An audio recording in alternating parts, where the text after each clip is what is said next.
اتنی عوام اس نے پہلے نہیں دیکھی تھی۔ وہ اسٹیج پر کھڑا تھا، اسپاٹ لائٹ کی روشنیوں میں۔ 1 مہینہ گزر گیا تھا اس واقعے کو۔ اس نے 1 مہینے سے ایمانے کی خبر نہیں لی تھی۔ وہ ہاتھ سے نہیں ملا تھا۔ اس نے ہیزل کو فون کیا تھا۔ وہ گم ہو گیا تھا۔ ایک ایسی دنیا جہاں وہ اپنے سارے درد بھول جانا چاہتا تھا، جہاں وہ بھول جانا چاہتا تھا کہ وہ ایمان نامی لڑکی سے کوئی تعلق رکھتا تھا، پر وہ بھول نہیں پایا تھا، ایک پل کو بھی نہیں۔ وہ ایک پل بھی اسے ذہن سے نہیں نکال پایا تھا۔ وہ حیران تھا، اس نے اتنا اطمینان کیسے کسی کے چہرے پر نہیں دیکھا۔ اس نے اتنا اطمینان کبھی کسی کے چہرے پر نہیں دیکھا تھا جتنا اسے ایمانے کے چہرے پر نظر آتا تھا۔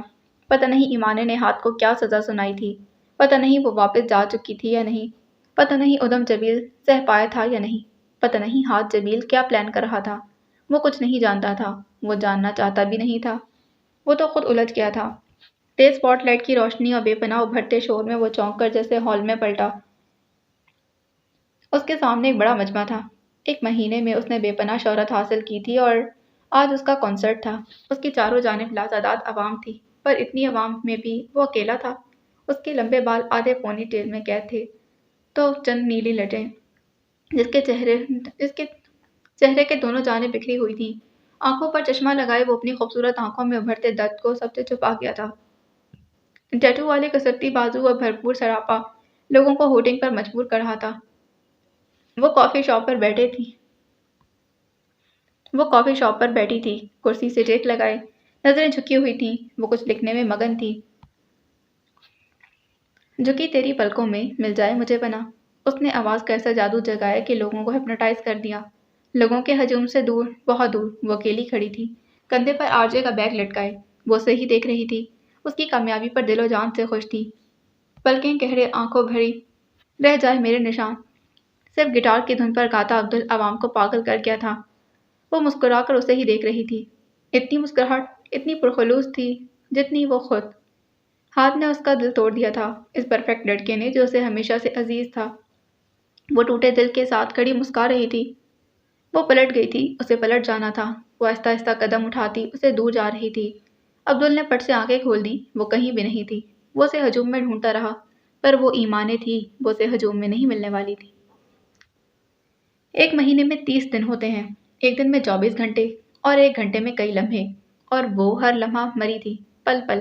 سلمیٰ بیگم کا چہرہ اسے ہمیشہ وہ وعدہ یاد دلاتا جو اس نے ان سے کیا تھا کہ وہ کبھی نہیں بھٹکے گی، وہ کبھی کسی غیر شخص کو اپنی زندگی میں جگہ نہیں دے گی، یہ کہ وہ قائم رہے گی۔ اسے یاد تھا جب وہ واپس آئی تھی، اسے پاکستان آئے ابھی 10 دن ہوئے تھے۔ وہ نماز پڑھ رہی تھی جب اس کا فون بجنے لگا۔ بیڈ پر پڑا اس کا فون مسلسل بج رہا تھا۔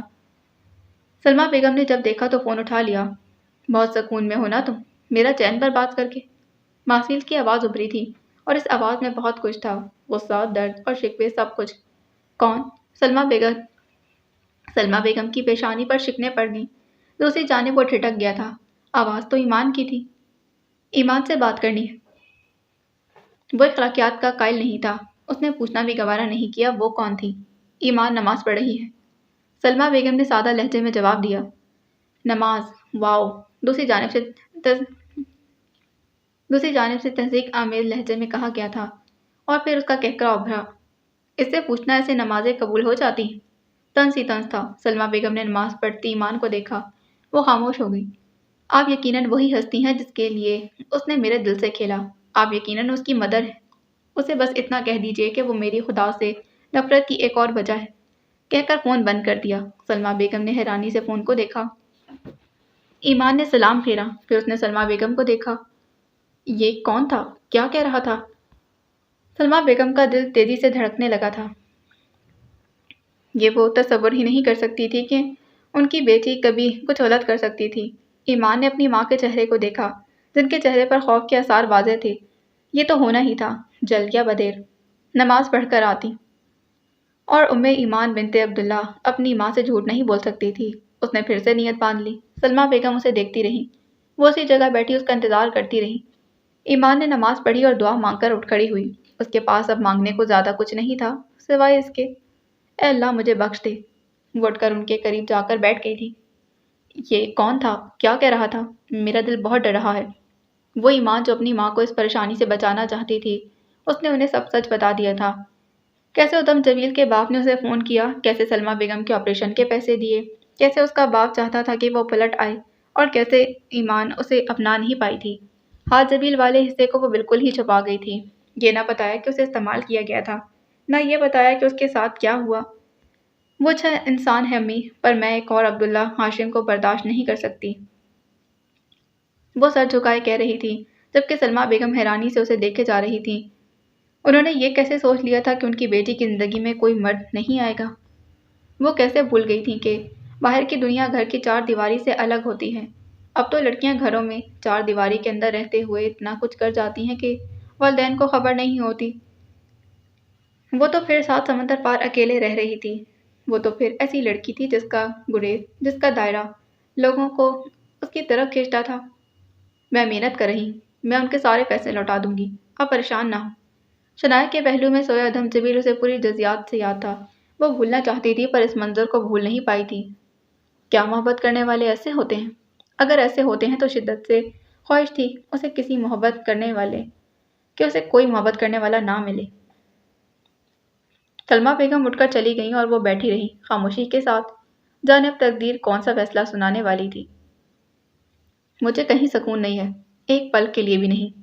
میں جتنا اس کے خیالوں سے نکلنا چاہتا ہوں وہ اتنا ہی مجھ پر حاوی ہوتی ہے۔